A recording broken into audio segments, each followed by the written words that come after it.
Well, hello everyone. Welcome back to Adrian's Digital Basement 2. Today's video, it's kind of a turbo mail call episode, I suppose. What's happened is I have I have a backlog of stuff that's come in, little packages and things. But the bigger problem is I have a backlog of stuff I got from the VCF shows that I've been to, and I haven't really gone through all of that yet. And I need to enter this stuff in on my laptop here just to kind of keep track of what's come in, what I've made videos about, what I haven't. It's all just sort of like the busy work that I have to do to kind of keep this channel running. Now, because VCF Midwest is coming up, this is the Chicago event. It will be in September, and I will be there. I have a table. I kind of need to make sure I go through the box of everything I brought back from that event. Problem is, I have stuff from VCF Dallas that was from this year that I think is sort of mixed up in it all. So I'm just going to start kind of going through everything. Hopefully it jogs the memory when I open the package and then I can remember where I got it. Part of the problem is at the VCF events is it's really fast paced. You know, I'm meeting tons of people, doing lots of stuff, and people come over and they give stuff to me, and that's amazing. And I try to remember to have people write down their name on what they're giving me, just so I can remember where it came from. In fact, what I need to do this year is if anyone gives me some stuff, I just have to have them put their name, but also the date, and then that will help me correlate which event it comes from, stuff like that. And as a side note, if you're watching this and I'm going to see you at the VCF in Chicago coming up, if you are going to give me something, if you could maybe just type out a little note or even handwrite a little note or something, just keep with it. Just to say, oh, hi, you know, so-and-so, and this is such and such. That way, you know, I can try to remember. Otherwise, there's probably going to be things here where I don't remember who gave it to me, and I do apologize about that. All right, that is my spiel. So what I'm going to do here is I have some stuff sort of in a little box here. This is just what I have done to try to transport stuff more easily. And let's just start looking through what we have. All right, here's the first thing. And this actually wasn't given to me by anyone at the show. This was something that someone found on the floor when the show was being closed up. And I think this was in Dallas. And they came over and asked me if I knew what this was. And I said no. And they said, well, here, do you want this? I said, okay. This is a floppy disk, and you'll notice here it says mag disk, MD is the format, and it says NTSC, and we have Japanese writing here. And I had David Lovett, Usagi Electric, take a look at this. David speaks Japanese. I can't remember what David said, but it was kind of inconclusive. This is a label that was added by a person. Most likely, what my thought is of what this is some type of storage media for a still camera that actually writes the pictures as a single track of a video image. So maybe an interlaced video image, and there's maybe two different versions, an NTSC and a PAL version. And yeah, magnetic media. You can see there's little circles on the disk there where it's probably been read. So to play back a image, to look at a picture, it would just play or spin the disc continually, and the head would just stay on a certain track, and then it would display it on your television. And if we flip it over, we have side B. It's pretty much exactly the same. Someone wrote B there. It says MD, and then there's some Japanese writing as well. So maybe someone can translate that. Who knows what this is? I had a few people to try to figure out if they could find anything on this particular disc, and no one was really able to do that. And I did some Googling on my phone as well, like using you know, Google image search and stuff like that, and I wasn't really able to find anything either. I'm quite positive that Sony made a camera that basically uses discs like this, but it's not this kind of disc. This is almost more like the Famicom disk system discs, although I don't have one of those, so I can't compare the disc to one of these, but it has these sort of notches here. And on the Famicom, I think it says Nintendo, and this is sort of a copy protection, so to speak. This mag disc format, MD format, couldn't say. The sleeve, by the way, on the back is just blank, so nothing there to really help us figure this out. So if anyone knows what this is, yep, definitely let me know. That'd be cool. Okay, here is the next thing. So this is the ReProFile 3, a modern profile interface for the Apple III. So Aaron made this. This is an open source, oh, there it is, that side's a little bit better. This is an open source recreation of the profile interface card for the Apple III. Now, as a refresher, the profile is a hard drive, 5 megabytes, and I think there's a 10 meg version that was released by Apple for the Apple III, so using the original Apple II or Apple III profile interface card. So what's cool about this particular card is this is like an open source recreation. So if you have an Apple III but you don't have this profile card to hook up a profile hard drive, I think they're maybe hard to find. My Apple III, which I've never shown on the channel because I got it before I was even making videos, it has a profile card in it. And I've never actually tested it, but I thought this was a really cool project just to kind of get people connected up to hard drives with their Apple III in an open source way. The profile emulator that exists out there, the ESP32 one, that one does now support the Apple III, but I think it doesn't support writing, only reading. Apparently this card works faster than the Lisa or something. I don't remember the technicalities of it, but I thought this was a pretty cool project. When I met Aaron at VCF, Aaron gave me this and we sort of chatted for a little bit. Basically, this was the work that Aaron did. There's a Facebook post on it. So created it on a perf board first, and then of course, created the real deal. Aaron posted a video about the card that was on that Facebook post. And here is the GitHub repo. So ReProFile. I'll try to remember to put this down in the description. Aaron, I had wished you had put the GitHub link on the card, although maybe you made this before you had the GitHub repo created. So if you want to make yourself an Apple III profile hard drive interface card, you can now do so. So if you have a profile drive, you can't use it with your Apple III, now you can. I don't really know how rare these cards are, but I think Aaron said this was really an exercise for him just to kind of figure out how to do this work himself. And along the same lines, in this box of soup, I have this box, which is another Apple III card. And what this is an Apple III CPM card. So Microsoft soft card for the Apple III. Now, I already showed one of these off previously on a Turbo Mail Call episode, I'm pretty sure. We have some floppy disks here, and then there's a bunch of documentation for the card, and then here's the card itself. So I ended up with two of these cards because the person who gave me this, and I don't have the name written down on here, had given me one at the show in Seattle and then sent this one to me because they then found all the documentation for it. Well, I gave one of these cards to Aaron to actually do a reverse engineering and recreation of this. Again, I think mainly as an exercise because I'm pretty sure there's already a recreation of this card out there that you can buy, but I don't think the recreation is open source. So if or when Aaron is able to get to the recreation of this soft card, it would also be an open source project available on GitHub with the Gerber, so you can just make your own PCB just like with the profile card. And looking at this, are there any custom chips on here? I don't think so. No, I don't think so. I don't really recognize what this is, 6309, but I'm assuming that is not like a PAL or anything like that. It's just a TTL chip. That's just a 74 LS373. See, yeah, this is all off-the-shelf stuff and regular Z80 chip. And in case you're not familiar with these soft cards, Microsoft made one for the Apple II as well that was much more common and popular. You can find those all over eBay. It is a Z80 card for the Apple that allows you to run CPM. So with this, in an Apple III, you could run CPM and all of the Z80 CPM software that's out there, which is a lot of it. Most CPM software seems to be, well, a lot of it seems to be Z80 targeted.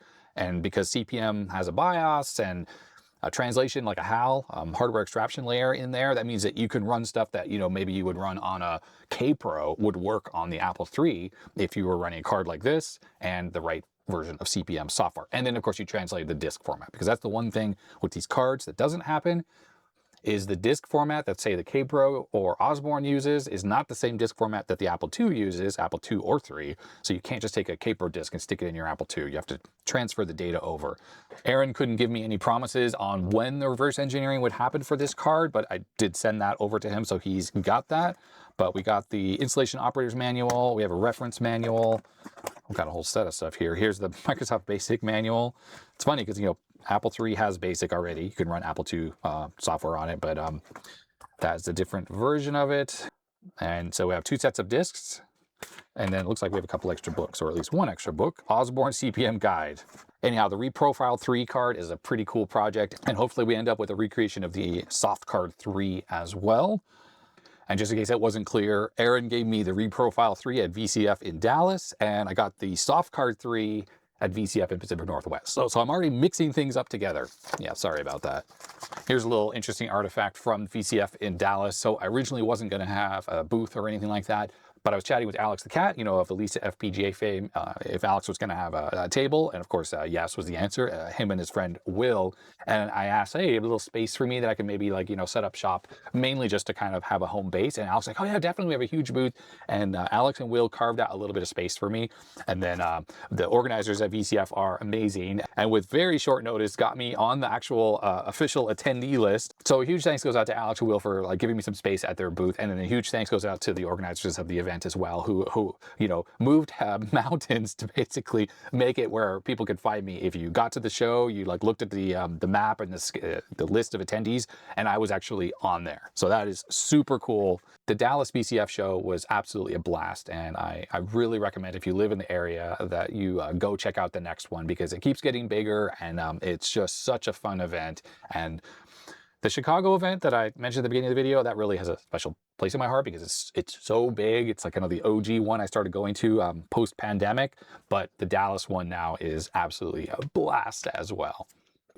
There is just so much random stuff in this box. Let's just grab the next card. All right, so this is obviously something for the Apple II. Okay, it looks like we have a business card from who gave that to me. So this came from Greg. And this card I thought was just kind of interesting when I looked at it. It is the Jostens Learning Systems Incorporated card. So it's got a 6560, which I'll have to go look this up. But isn't this the Riot chip that was used on the Kim 1? Like, it's got ROM, RAM, and like some IO stuff on it, maybe? And then we have a TMS 5220.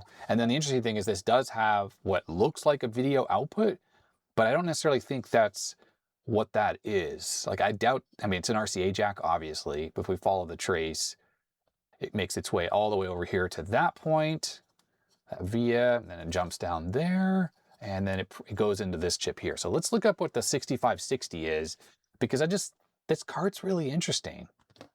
All right, well, this is interesting. So I looked for the R6560, that's the part on the board, and well, it came up with this article at 6502.org, and it looks like it's the 6500 one. It's a 6502 based microcontroller. On the PCB above the chip, it actually says 6500. It's definitely a part that I have not heard of. So clearly this is not what goes on the Riot. 6500/1, one chip microcomputer, 6502 CPU, 2K of 8-bit wide mask ROM, 64 bytes of static RAM, 32 bidirectional TTL compatible IO lines. Wow, so yeah, it's sort of like everything in one. Now, this is the 6500 and that's the 6560, so it's not to say these are the same. So I've gone over to the R6500 manual from Rockwell, and let's see if this mentions anything about this particular chip. And 6530, that's the Riot chip. RAM, ROM, IO timer. That's the one that's used on the Kim 1 and similar clones. Okay, and that's it for this manual. It doesn't actually document the 6560. And this chip is from 1985, 16th week. 6502.org has a good list of all the data sheets for the Rockwell chips, and kind of stops at 6552. It doesn't go all the way to the 60 that's on here. Okay, and the other chip that's on here, that's the Texas Instrument part, is a TMS 5220. TMS 5220 voice synthesis processor. Okay, so this thing is a sound card, I guess. And that means that this RCA jack is almost certainly for audio output. And I guess Jostens Learning Systems Incorporated, I notice here it says Euphonic. I didn't point that out earlier. So I guess this is some kind of a microcontroller, probably ROM, RAM, whatever, IO, and it talks to the speech chip. And then, of course, it outputs the audio through this. And this one here that just says pot. Maybe that's volume control. Or maybe this has multiple channels and that allows you to like adjust the mix or something like that. Everything that's on here is pretty run-of-the-mill. All the chips here, you know, it's just standard stuff. Oh, we do have DRAM though, 4164. Oh, yeah, look at this. A bunch of DRAM, I didn't even notice that before. So we have 64K of RAM on this board. This is a capable board. Now you can see the date codes that are on these chips that are soldered down are 1984. So yeah, pretty expensive piece of kit here. Then we have a microcontroller, I presume. more TTL logic, all TTL logic. So everything's pretty much run of the mill here. It's just, yeah, surprising how much RAM this is. And then there's a date here of August 1985. Not much else on the back here, except for obviously a serial number sticker. And is that handwritten date, 85, 37th week as well. And I searched for this Jostyn Learning Systems, and this came up. It's a euphonic card, same marking that's on this. This says euphonic, but this chip or this card is clearly way more modern. But look at this, 6570 is the microcontroller that's on here. And it does also have 64K of RAM, so very similar. And this says Prescription Learning Corporation. This board does not say that. And then that is obviously the speech chip again. We can just see the TI logo peeking out behind it. Scrolling down this post, someone has a link to old Usenet post, and here's something that shows a speaker hooked up to it. So the Usenet post that was linked on that Facebook post says euphonic voice sound card. Someone says, I'm not mistaken, software for the Echo also worked. I have a whole series project reading from text files, but they're protected. Not a lot on here. Well, let's take a look at the Echo card. I found a picture of it. Well, I thought maybe it's similar, like with the microprocessor and speech chip and stuff, but no, clearly not. I actually had an Echo for my Apple IIc. It was like a version, I think it plugged into the serial port, if I recall, and it definitely allowed speech synthesis, and it had a box that looked just like this, and I think it allowed music. It's like memories on that are really vague, and I had that back in the 80s. So yeah, if anyone recognizes anything about this card and could find the datasheet for this 6560 chip here, that would be pretty cool. And it'd be neat to try to get this thing to do something. Like, could we get it working? Maybe it uses the RAM to hold the samples for the speech chip, because I'm pretty sure these TI chips use a ROM normally, but maybe RAM as well. Yeah, pretty cool stuff. Thank you very much, Greg, for giving this to me as well. Okay, next up, it's this pile of parts. Now, if we move this stuff off to the side, this comes from Jerry, and Jerry had given me a ZipGS previously at VCF, I think the year before last, or maybe last year, I can't remember. Now, as a refresher, the ZipGS is an accelerator for the Apple IIgs. It has a much faster 65C816 processor on it, and then cache memory, and then some special glue logic that allows the Apple IIgs to utilize the accelerator at higher speed, but then slow down for access to like the slow peripherals that are on the 2GS motherboard. And my recollection is, and I haven't tested it yet, but I have those, it's actually multiple ZipGS cards, I think 3 or 4 of them. And you plug it into a slot, and then it also plugs into the processor socket on the motherboard. And then on the card is a surface mount, PLCC mounted chip that is the faster processor. Now, Jerry had given me those cards saying that they were kind of unstable, and he got them way back in the day when, that stuff was really, really cheap for the 2GS. And I think Jerry said he kept one, that worked for himself, but he had these extra cards that he didn't need. And I don't have any accelerators for the Apple 2GS, and something I would like to look into one day. So yeah, Jerry was like, well, here, take these cards. So Jerry said that these parts were all things that he had picked up back in the day to allow him to kind of tweak and try to overclock those cards. Because the goal is with these accelerator cards is when you got them from Zip, they were running pretty fast, but you could often squeeze more performance out of them by swapping out the SRAM chips for faster ones. So these are 70 nanosecond SRAM chips, also 70 nanoseconds, but there's a bunch of them. Oh, we have some sockets for these types of crystals. So yeah, 40 megahertz crystals, faster SRAM chips.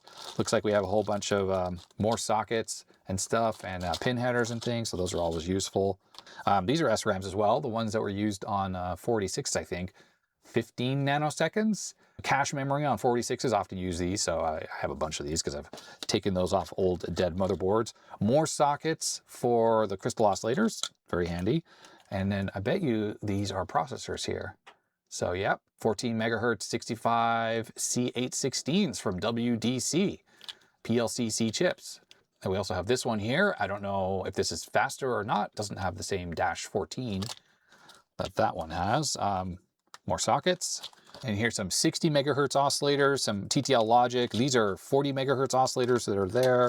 I don't know, this chip here, 65C134S8. I don't know if this is an 816 or something else, but it's a -8. And this is a whole bag filled with 816s, -14s, and then finally some additional oscillators. So a whole collection of things here from Jerry to try to really push the limits of the ZipGS card to get the 2GS running as fast as possible. So as I mentioned, those ZipGS cards are still in my incoming pile. I mean, I've shown them on the channel. I'm pretty sure if I look at my laptop, I'll see them, but I haven't actually tried them in anything. And the last time I used an accelerator on an Apple IIgs was my own Apple IIgs back in the contemporary, you know, late 80s, early 90s days. And that was with my Transwarp GS. I think I got that. Wow, I saved up so much money, like all my allowance, all my everything, Christmas and birthday money to get the Transwarp GS. And I recall with my Transwarp GS on my Apple IIgs, it was so fast, but it was also unstable. And that was just a common problem from my recollection, you know, reading about these things. And I remember I had tried to buy a new oscillator for the Transwarp that was actually a little bit slower. So I was willing just to slow it down a little bit so the computer would become more stable. But if the thing was running in accelerated mode, it was occasionally crashy. But while it was working, it was so fast. But I don't remember if I ever got the correct crystal oscillator, because if I recall, the Transwarp GS used the square package, not these rectangular ones. And I was a kid, so I didn't know what I was doing back then. Therefore, yeah, kind of, I don't know what happened in the end, but the 2GS got put away when I got a newer computer, and then it got sold at a garage sale. Like, I didn't sell it, my parents did, so I don't have that computer anymore, or the Transwarp, or any of that stuff. So I'm looking forward to getting those ZipGS out and then trying to see like how fast I can push the ZipGS. And I know there's tons of people talking about it on the forums and things like that, which is the difference between now and then. Of course, then we didn't have, you know, any way to look stuff up except for some BBS stuff. But I remember I was sort of operating blind. So I think nowadays, and plus I know what I'm doing now with electronics a little bit more than I did then. It'll be a fun project to, you know, try to get the ZipGS working as well as it can. So thank you very much, Jared, for all this stuff. I'm going to put this all into a bag, though, so it's not just loose, because it's all loose in this box here. That way, I'll put it with those ZipGS cards, so when I get to it, I'll have it all ready. Next up, we have these two tight cart fixes. This is the Lock-On 2600 and the 7800 by Chris Cool Creations. I have shown these off on the channel previously, the 2600 version specifically. What this is good for, and we can pop this cover off, is one of the issues with the 2600. I don't know if it has to do with the cartridges themselves or maybe the console itself, but it gets really difficult to plug the cartridges into the console. They get really, really tight. So what this is you plug this into the console and it gives you another cartridge port that's basically raised out of the game console, and then you plug your cartridge into this. And last time I worked on the 2600, I showed this off, and if you have a 2600 or a 7800 and you have this problem where your cartridges barely go in, you have to really jam them into the cartridge and like get it to make contact, these are a really good fix. And I have a bunch of game cartridges, not all of them, but like half of the 2600 cartridges I have this particular problem where like they can barely fit into the console anymore. So thank you very much, Chris, for giving me another one of these. I think this is like an updated version versus the one I had from last year. Scan that QR code, which I'll show in a second again, if you want to pick up one of these yourself. Chris sells these on his website, but also at the shows. And I don't have a 7800, so I cannot confirm that cartridges are tight, but I assume because Chris made one of these, they are. So there are the two cartridges. Pause and scan QR codes if you so desire. And inside, of course, you can see that there's a PCB in there that plugs into your cartridge. And then you have a cartridge connector that is exposed for your game cartridge to plug into. It is that easy, and I really found that this one works really well. All right, next up we have this. This is Tiny Sol. It's a Klondike Solitaire for vintage DOS PCs. It's under 3 kilobytes. ClassicBits.com, version 1.3 from 2026, and it is on a 3.5-inch floppy disk, Klondike Solitaire for vintage PCs. It goes without saying that if you have a PC that needs to run a 3 kilobyte game, it's probably not going to have a disk drive that will be able to read these types of disks. So you'll have to do some copying to get the files off of this. But yeah, world's smallest solitaire video game. I am digging the fact that the manual is printed on this green bar, well, blue bar in this case. Tiny Sol. Looks like this supports CGA all the way through VGA, including the AT&T 6300 640 by 400.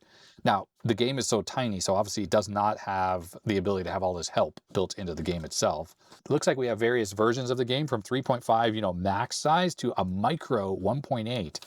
Low-res CGA and keyboard support for the micro, but the full version supports mouse, load, save, detect grid. So I guess grid laptops, save states, auto finishes, circles. I mean, wow. It looks like, of course, with mouse support makes playing the game a lot easier. Requires DOS 2.0, 8088, CGA all the way through VGA, fits anywhere, small footprint. Scoring, same as the Microsoft Solitaire without the timer. And you can switch video modes on the fly. There's even an auto finish mode. On the floppy disk itself, tinysol.com, tsol3k. Not sure what these different folders are, wins.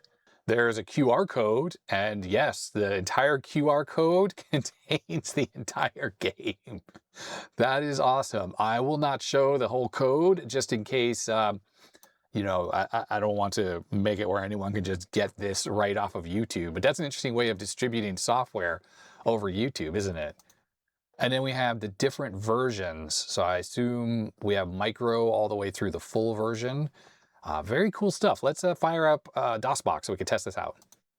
All right, DOSBox is running. Now I'm still copying everything off the floppy disk. So if you hear the noise in the background, there's just about 1 billion files on it. So it's still copying. But I have it in TinySol. These are all the different builds. So yeah, we can see the size is 3512 bytes all the way down to 1840. So let's run TinySol F, the full version. I don't know if I have the mouse driver running. I don't appear to. Okay, so CGA, there's CGA. F2, that didn't work. I don't know. F2 is AT&T mode. Okay, well, that's not supported in... oh, is the mouse working? I see a mouse pointer there, but it doesn't seem to be working. That is a DOSBox problem. Okay, so anyways, AT&T 6300 does that. EGA mode looks good. And then CGA mode looks like the game is really designed for EGA or CGA. That's me flipping back and forth. Look at the circles there at the top. Meanwhile, VGA mode, F4, we have some blank space at the bottom here. So I guess we hit space to start the game. Okay, so how do I bring that 4 down? I don't know. Let's see. 1 through 7, I'm reading the manual. Select the tableau. It looks like enter to select a card from the draw pile. So that'd be the 4. I put a little dash next to it. And then we want to put it in 4. Okay, there we go. That's how you do it. All right, yeah, it works. And now there is an autoplay. Auto send card to foundation pile. No, we don't have that. Modify selection within pile. Save game, restore game is plus and minus. F, auto finish game if possible. When I hit F for auto finish, if able, next to the 10 of hearts, there's a flashing caret there. I don't know what it's trying to tell me. I mean, I don't know what it's trying to say because obviously like the 2 that's right there, like that one, that can be moved. So how do you move this? So do I now push 4? Oh yeah, okay, so that's how you do that. Well, the F key should be auto finish, but I hit F. It just puts a flashing caret there next to the 10, which I don't get because if I push a 1, it does the same thing. All right, so I've exited. I want to try the tiny version, the micro version. 1.8 kilobytes, TSOL U, ultra micro. I think it only supports CGA low res, yes. Keyboard, that's it. Keyboard and CGA low res. Now there's a mini low res that's 2.2K. It has the same system requirements, but maybe it has like more of the cards drawn in. So let's check that out. L. There we go. Low res. And it has now like the, pictures drawn in on the cards. I don't know, it's pretty darn cool. It's so funny here. The entire time I've been playing, I've been trying to copy everything off the floppy disk. It's these WIN files, whatever those are. It's taking forever to actually copy. And this is one of those fast floppy drives. It runs at faster than single speed, but it just keeps seeking back and forth because the way Windows 11 uses a floppy drive is pretty terrible. It's incredibly unoptimized. All right, well, thank you very much, whoever gave me this disc. There was something written on the bag the disc was in, but it was more just like a little bit of a signature scratch, kind of like mine is. It's very unreadable. But you can go to classicbits.net if you want to pick one of these up yourself. So there it is, Tiny Solitaire. So if you have a PC that's extremely antiquated with like a tiny amount of memory, like even the very first IBM PC 5150, you could get that in 16 kilobyte configuration. Now, I don't think that would work in this case because this requires MS-DOS 2.0, and that needs, I don't know, at least 64K of RAM, but you could still run this game on that machine. It would be interesting to try to convert this to run as a bootloader. So in other words, it didn't even need DOS. So it would just like load the sectors directly off the floppy using a bootloader, sector 0. That way you could run this on a 16 kilobyte IBM PC 5150. I mean, it's such a weird config that IBM even sold the 5150 that small, with that little RAM, I mean. It really was designed just to run BASIC, and you would use cassette, you know, save it to cassette. Really, the disk was not supported with that much RAM. But it could be an interesting exercise to see if someone could port some kind of a disk operating system, actually run on a 16K PC, and then run a game like this. All right, so our next item comes from someone who didn't want to give their name. This, well, I can't remember exactly what this is, so let's see if we can figure it out. Looks like we have an ISA card. Yes, the EGA Multi-Res. We're gonna have to take a look at what this is, but I recall that this is an EGA card that, when set appropriately, supports 22 kilohertz mode, or aka 640 by 200 lines of resolution. Now that goes back to when I had a video about the Tandy CM1 monitor. That is the actual monitor that works with the Tandy 2000 computer. I ended up finding one of those monitors locally, and in that video I needed to repair that monitor, so it was a repair video, but it was also me trying to figure out how to drive the monitor, because it's a fixed frequency monitor that only supports that 400 line mode.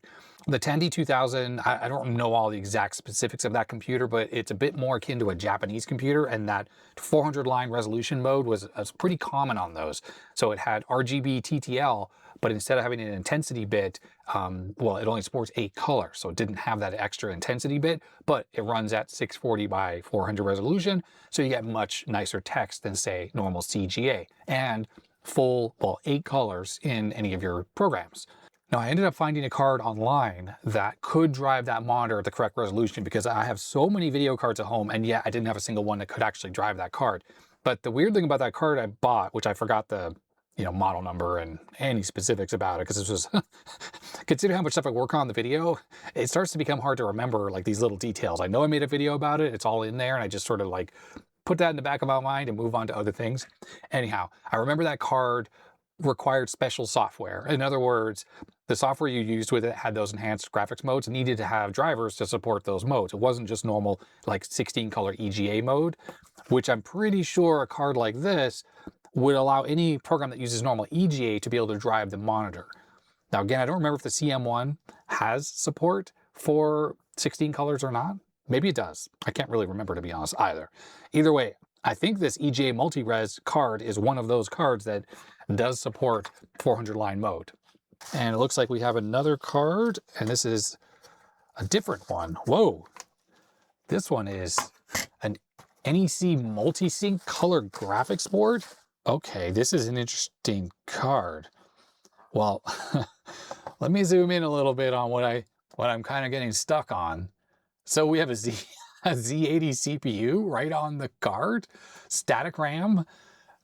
What is this doing on here?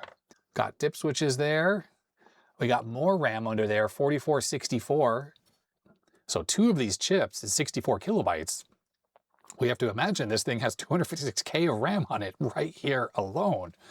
Sang Labs chipset. So it's an ET2000, because ET4000 is the VGA stuff that's well known for being really fast. Well, early ET2000, I don't know much about it.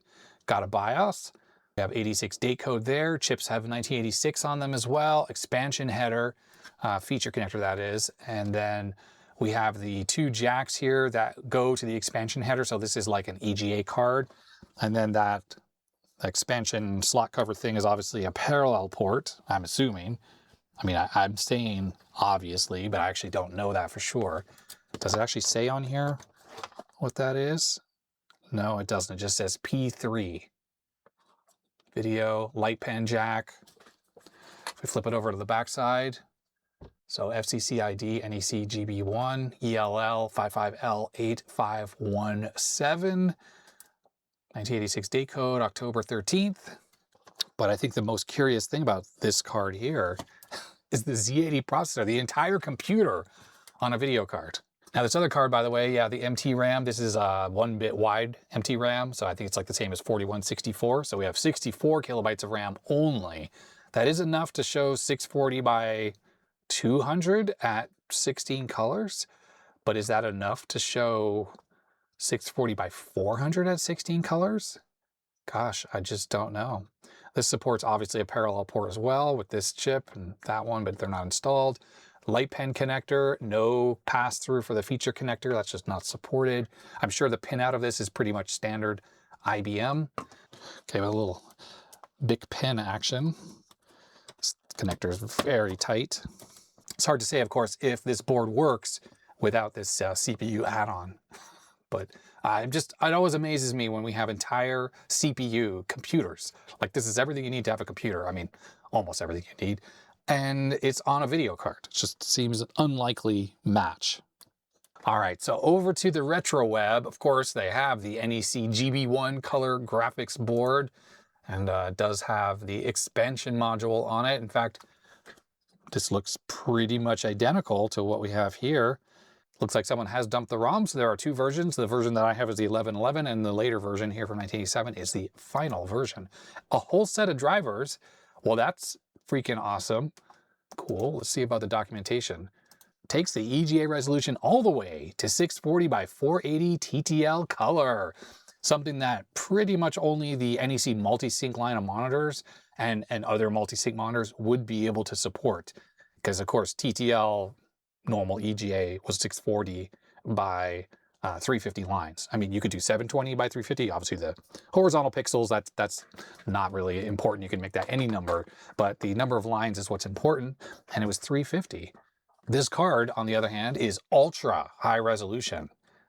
640 by 480 is ultra. Compatible with EGA, CGA, MDA, and Hercules. Has Lotus 123, Windows, AutoCAD, Dr. Halo drivers. 256K of RAM for 64 colors without the extra expense of additional memory.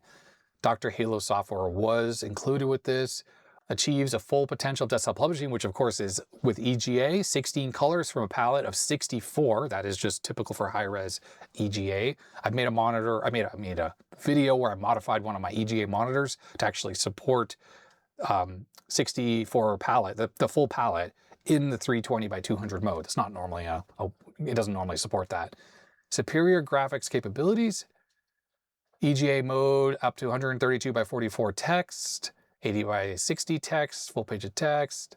A supported mode, 640 by 480, 640 by 350, 640 by 200, MDA Hercules 720 by 348. You know, it does not mention 640 by 400. That's not to say that it's not supported though. I guess the question is, do we have information on those dip switches and stuff? Yeah, we do a little bit here. Yeah, it doesn't really talk about the 400 line mode, which is something that I'm pretty sure the multi-sync monitor would support. So if anyone knows if it's possible to run this card at 200 line mode, or 400 line mode, I'm sorry, let me know, because it's certainly not anything that's reported here on the retro web. All right, now let's take a look at the multi-res. That's the other card here. Is this it? Yeah, STB Systems. So funny how they don't actually put their name in here. Oh, yes, they did. Why? Is there a piece of masking tape over the STB logo? That's so strange.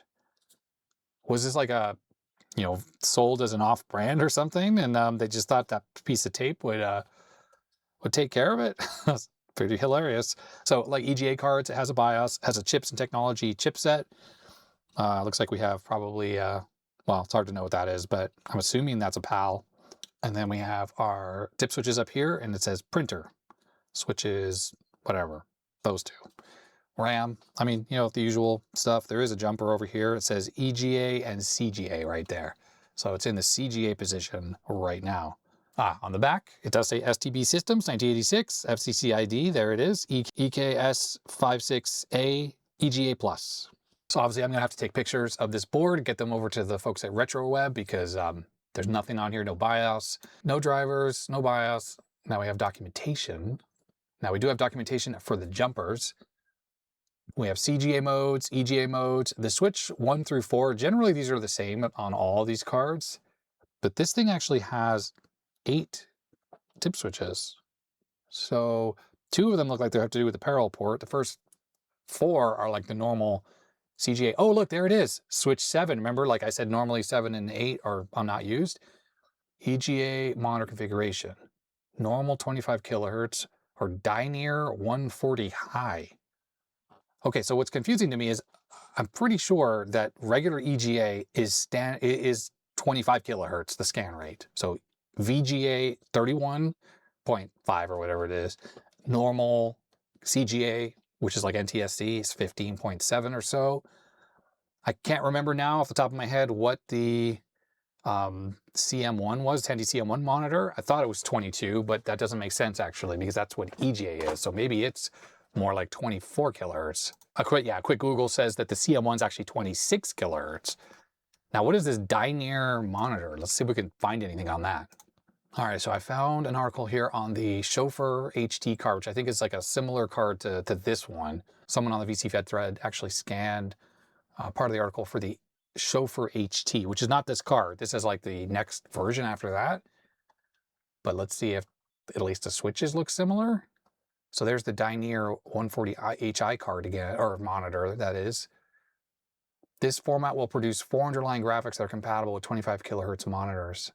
So besides the Dyneer and Taxan, Mitsubishi, I actually have one of these multi-sync monitors. I made some videos on that in the past. Its CRT is very worn out, so it's not, I don't really use it much. Tatung, Roland, and multi-sync. But then it actually supports, this is the Chauffeur card, supports actual EGA mode. Now it's saying to put 8 in the up position, and the only difference is 8 is in the down position. What about the rest of these switches or jumpers? 1, 2, 3, 4, they're all to the left. Okay, so W1 gets moved to the right, left, left, left. So basically it's 8 is down and W1's to the right as opposed to left when you're switching between EGA, which is probably 350 line, and the 400 line mode on this Chauffeur card. And then meanwhile, back on this card, it looks like switch 8 is it down for the Dyneer and up or on for normal, which I'm assuming is a typo, but this probably means EGA monitors.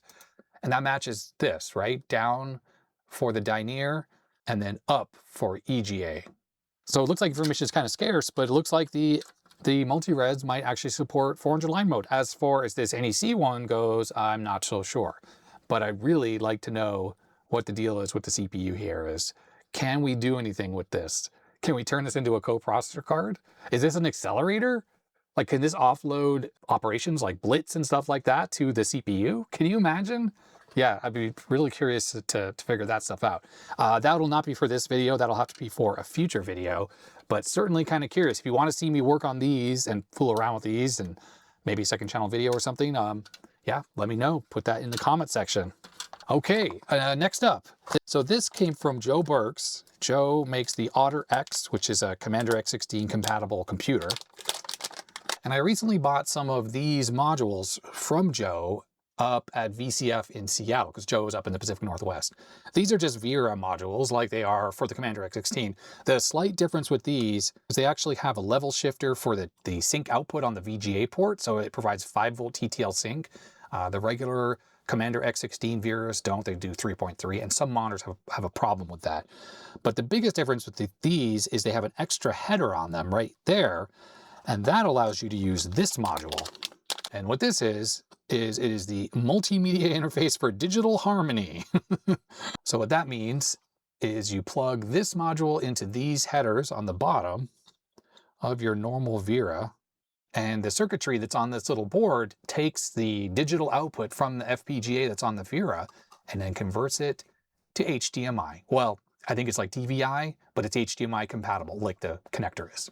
So I think that's something a lot of people who have Commander X16s had trouble with is, they were stuck with analog output, which is fine, if you want to use a VGA LCD flat panel, but a lot of people have more modern monitors that only support digital inputs, and you'd have to use some kind of a scan converter to go from VGA, which digitizes the signal, and then turns it to HDMI and all this, that, and the other thing. Of course, if you're doing it digitally, which is what's happening here, it takes the digital signal right out of the FPGA and transcodes it or whatever, converts it into the correct format for DVI/HDMI, well, then it is sent on the HDMI connector, and you are eliminating the need to go from digital to analog for the VGA back to digital to your display.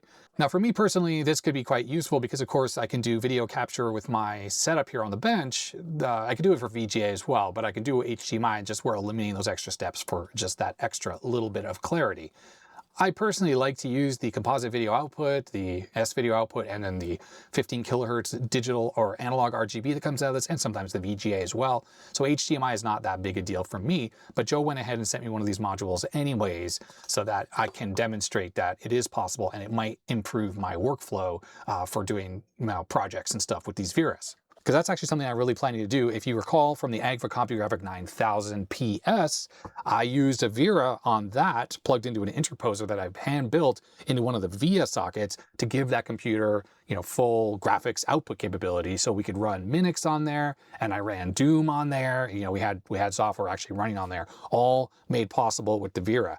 And I've actually been working on some projects on the side using the VERA with other types of systems as well. And well, it has an SD card slot. So if you're using an older system that say doesn't have SCSI, because the CompuGraphic actually had a SCSI port on it. So the Bluesky was really good for booting the OS and stuff.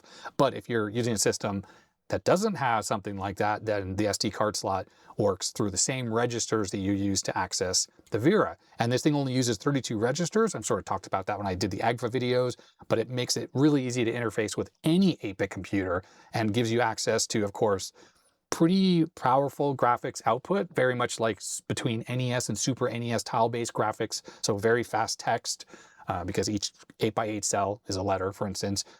Flexible graphics resolutions. This also has PSG, so programmable sound generator for sound, so it's like square waves, very NES-like actually. And then of course you have the SD card slot. And then of course with the HDMI add-on, you have an HDMI port as well. Now I'm noticing on this board, it says, looks like I2C stuff here and UART, so this actually might enable additional I/O that might be available through the headers here. I'm not positive on that because I haven't really looked into it yet. Now, Joe has a store on Tindy where he sells his various projects. So there's the VERA itself, so $61. You know what? I don't actually see the HDMI board on his Tindy store. So my assumption is I think it's not ready yet.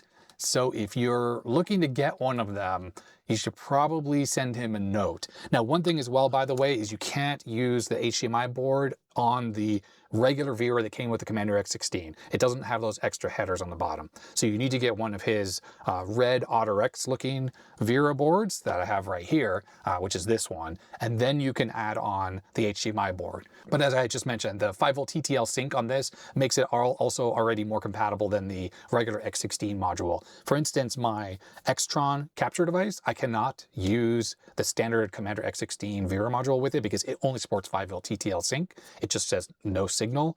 Meanwhile, like the little LCD monitor I keep on my bench, I think it's an HP, has no trouble with the 3.3 volt sync. So your mileage may vary, but if you have a monitor that's sort of not compatible, when you plug in the Commander X16 in normal VGA mode, then yes, you need to have one of these that has the extra level shifter stuff on it that Joe added. Anyhow, that's the HDMI module. I don't have anything set up to right now demonstrate it, but like I said, send Joe a note if you are looking for information on when this will come out, and I'll put a link to his store in the description. All right, next up we have this little guy. So it's quite cool, 3D printed case with my logo on it. I am loving that.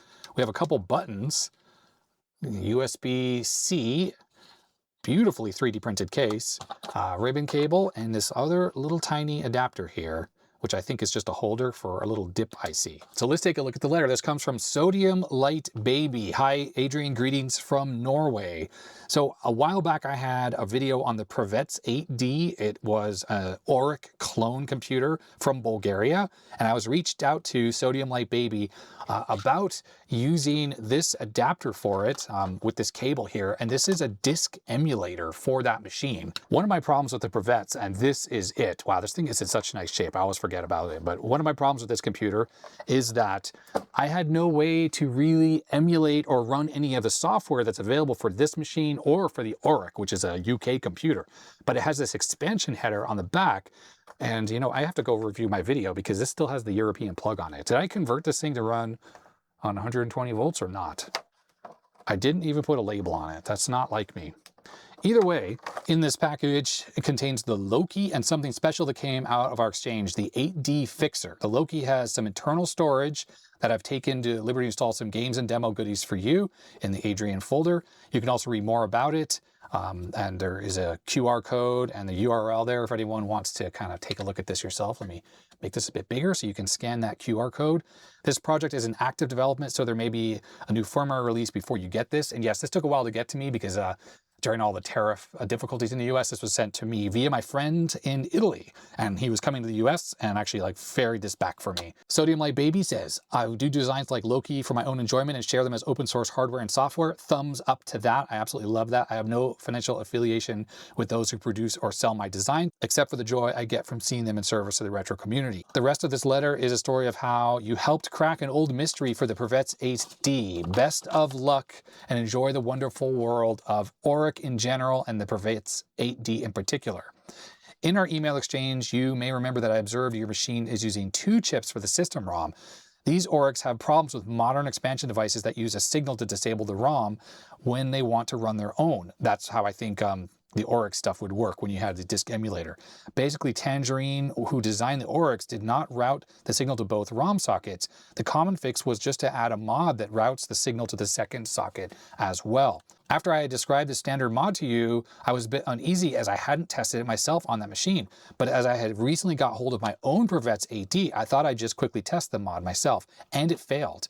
This was when I started to remember that there had been some strange compatibility issues with the Prevets 8D and the Loki that were never fully resolved. I reached out to the one I trust on everything regarding the Prevets 8D at ISS in Bulgaria, and we started working on getting the bottom of this long-standing, non-logical issue.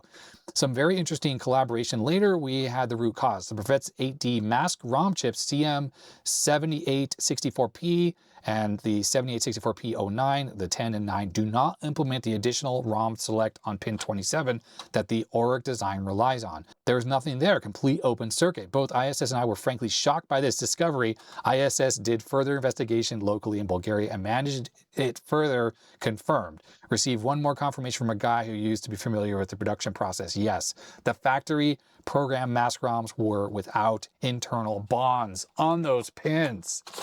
So there we are. The factory standard Prevets 8D design does not support any expansion devices with their own ROMs. ROM dis, or that must be a signal on the connector on the back, does not work at all on these machines with Prevets original dual ROM chips. This will surprise some people, as this machine was sometimes known to work with some expansion devices. Here's what I believe is happening. The Prevets ROM is always on for the ROM addresses, and the expansion device also wants to use the bus. They fight, both put the ROM on the data bus at the same time, so you know, bus contention, and the Prevets ROM loses almost always. Expansions like the official floppy expansion, the Auric microdrive, and others that follow the same design template use dedicated bus transceivers LS245s to implement the tri-state data bus, and these are much stronger than what the ROM chips are able to drive. Wow, that's really fascinating. So basically, the original ROMs on the Auric had a way, like with an extra signal on them, to disable the ROMs when they weren't being used. And the Commodore PET works exactly the same way. If you want to use something like the diagnostic test clip on the Commodore PET, there's actually an extra signal that is able to disable all of the ROM chips. And it seems like on the Auric, the ROM chip itself has the extra signal on it that does that disabling. So it's probably like an extra chip select line or whatever. If you raise it high, maybe the chip gets disabled. It seems that when Prevets copied or made the ROMs and they made them bigger than the standard Auric ones, that's why there's 2 instead of 1 as far as I can recall. I guess they just never implemented that extra feature, basically rendering the ability to use expansion connector devices to disable the onboard ROMs to, not not possible. Now, people would use these disk expansion modules that plugged into the back, which is exactly what this is too. This is emulating that, but it has to replace the ROMs to add the disk ROM routines. Well, I guess the fact that those were working just relied on the fact that the drivers that were in the stock ROMs were just weak, and it was just overloading or overriding the outputs of those. So the ROM would try to drive high or low, the ones on the motherboard that is, and whatever you had plugged in would just like, nope, I'm just slamming against your signal and I'm going to pull you high or low. That's pretty hilarious.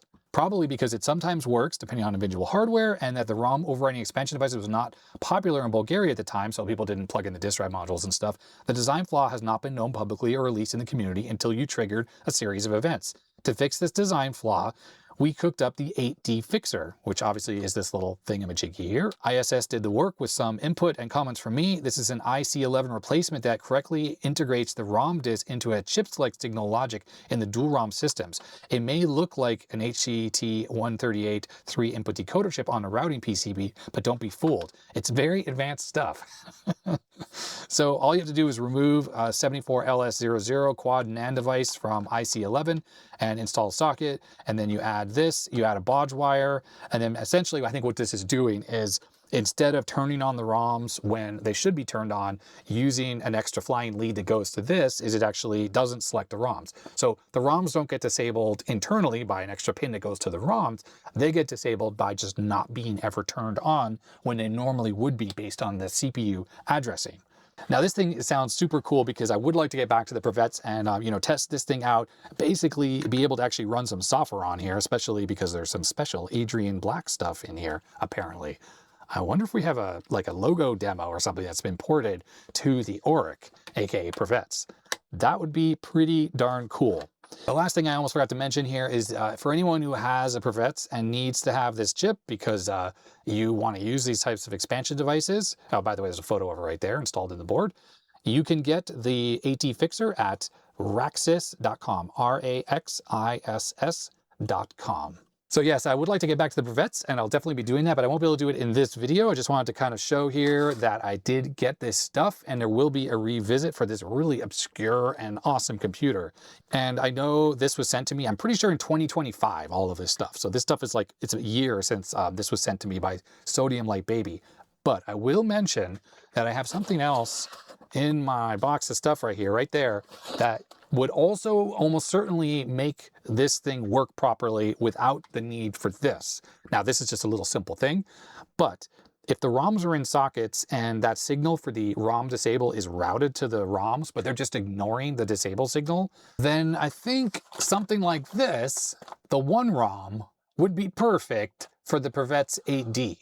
Now, Pierce, who makes the one ROM, was gracious enough to send me a whole pile of one ROMs. Now, I've talked about the one ROMs before on the channel, and what these are Raspberry Pi 2350s that emulate ROMs.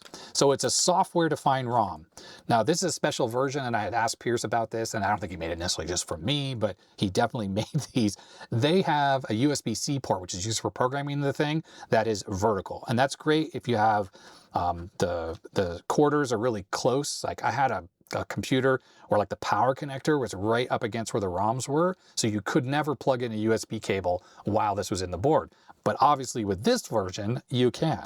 So these are little kits. You see they have like pin headers and stuff like that. So you program this with your computer, either in the board or out of the board, and then this can emulate as a software-defined ROM chip, any kind of ROM chip. Now, right off the bat, it may not support the Auric and the Prevets when it comes to that mask ROM that you have to replace, with that ROM disable, but because it's software defined, it could totally do it. And, you can set, there's extra pins on here and you can have little jumpers so you could switch between different modes. And to be honest, even if that signal for the ROM disable is not routed to one of the main pins on the Prevets specifically, that's not a problem because you could run that flying lead for the ROM disable that comes from plugging this thing in. You could run it to one of these pin headers as well. And you just have to work with Piers who maintains the software for this thing to make a special version that then is able to disable the ROMs whenever that signal is present. Not in addition, of course, because this is programmable and you can have multiple like jumpers for different ROMs, you could potentially have the standard ORIC ROMs on here and just set a jumper or have an external switch on the back of the case that switches between the Prevets ROM and the ORIC ROMs. I mean, these things are just freaking amazing. And I've started using them more and more because in plenty of things like the Apple II GS, the Macintosh SE, the mask ROMs that it uses are not compatible with standard EEPROMs, not without an adapter. But these just work. So besides the vertical version of the 28-pin variant, we have also 40-pin variant. So this would work for 16-bit EEPROMs like on the Amiga. We also have, let's see, we have 40-pin there. I think there's like a new 32-pin variant. I've never run into something that uses a 32-pin EEPROM, but there's some more of the verticals. Here's some of the standard 28-pin variants. So this is just the USB jack goes off the board sideways. So 28, 28, 28. Here's 24-pin version. So this is like for Commodore 64s and all the smaller sizes. And I have a whole bunch that Piers has given me in the past. These are assembled ones in like very cute little holders. So if we just pop one of these open, oh wow, nothing in there. I guess I used that one. So this will be a 24-pin version. There it is. So that's how the USB-C is normally connected. And the say 2350 microcontroller. This doesn't have the extra pins hooked up. One thing that's really cool about the 24-pin variants, this is like used in the 64 for the kernel, character ROM, and the basic ROM, is all of those ROM chips are hooked up in parallel on the motherboard except for the chip select lines. So one of these can actually replace all 3 chips simultaneously. All you have to do is add a couple pins onto the header here, and you run those to the extra chip select lines in the other 2 sockets. And then this single one ROM can replace all of the ROMs on the 64. And of course that works for any other system that's using 24-pin ROMs like this, where it just has multiple chip select lines. I think currently it supports 3 chip select lines, or 1 on the socket plus 2 additional, so 3 total. But I think the Commodore PET Universal board uses these same 24-pin chips, and I can't remember how many there are, maybe 4 or 5. It would be cool if one of these could replace all of those ROMs as well. You just have to run those little flying leads over. I just find this project so freaking cool, and especially the fact that, like I just mentioned, like with the Prevets, with those mask ROMs, which probably have a slightly different pinout or whatnot, the one ROM could totally replace those and then give you all that extra flexibility of being able to disable the ROMs, because you could define any of those pins to do whatever you need. And Piers has been continually updating the firmware on these ROM emulators. And yes, there is firmware to add extra cool features. One of the things I've been talking about, because it would really help me, is write support. And I'm talking about software write support while the chip is in the computer and the computer is powered up. I used to have one here on the bench, but I think I recycled it. So it looked like a Dallas chip, but what it would do is you'd put your regular system ROM on top of it, and it had a battery and a real-time clock, and you could, with a special magic sequence of reads to the ROM chip, talk and write into the clock chip. So you could set the clock and stuff like that. So Piers is talking about working on implementing that type of functionality. So you'd be able to write to the ROMs while they're in a socket that only is normally read-only. What's so cool about OneROM, it's open source, so if you're a good software developer, you can grab the source code, and if you need a weird custom ROM and Piers is busy or whatnot, you could try to implement it yourself as well. I think it's all totally doable. Anyhow, exciting stuff with the OneROM, exciting stuff with this Loki. So I'm going to put the Loki here back in here, and I'm going to keep that letter in there. So I'll have to get back to the Prevets, and I'll need to get back to the OneROM to kind of learn about all of its capabilities. And then thank you very much, Joe, for sending me one of these HDMI modules for the VERA as well. Sorry if this is going really fast. I'm really just trying to get through this because there's so much stuff on the floor still, and this video is probably already super long. So we have here, it says, I hope these help on those larger grommets. This is from Dave. Dave has sent in a bunch of cable gland removal tools before. And the funny thing is, Dave sent one in a while back and then sent me another one thinking it was for larger cable glands. But that one didn't actually work, because the one that Dave sent me, which I'll grab here while I have 2 of them now. He sent me 2 of the same one. So when I'm talking about cable glands, by the way, if you ever think about a power supply, there's that like cable gland that's a black plastic thing and the wires go through it and you have to squeeze it to get it out. Well, these tools are kind of especially well suited to that. But I ran into a problem where the one that David sent me originally, and this is, I think, the replacement one, there's both of them up there, too small. So this one is theoretically bigger. Wow, this is an interesting looking tool. It's got like a rack and pinion sort of setup here, as opposed to this style, which of course pivots. So it's a little harder to get in there because it's, you know, coming in at an angle, especially if the cable gland is big. So this new one doesn't really open up as wide as the old one. But the fact is it's on that rack. Well, I'm kind of using it the wrong way. It would be this way. I don't know. I think this is going to be good if it's strong enough. Ouch. Yeah, that seems pretty strong. So it looks like a Heiko number 29 as the tool. This was the package. I think it came from Amazon. Heiko 22R29 standard strain relief pliers. Okay, well, all right. Well, next time I work on a power supply to service it, definitely going to be trying this out, Dave. Thank you very much for sending that in. Pretty awesome. All right, and our last item I think I'm going to show in this video are some keys here. So we have a note, and it comes from Tim, and it says, hey, as I stated in my email, I purchased these a new Ultimate 64 Founders Edition with all the gold, and I have a hard time trying to read the keys. Yeah, those gold keys aren't that easy to read. So I purchased these from Commodore Stuff. However, the keys don't match.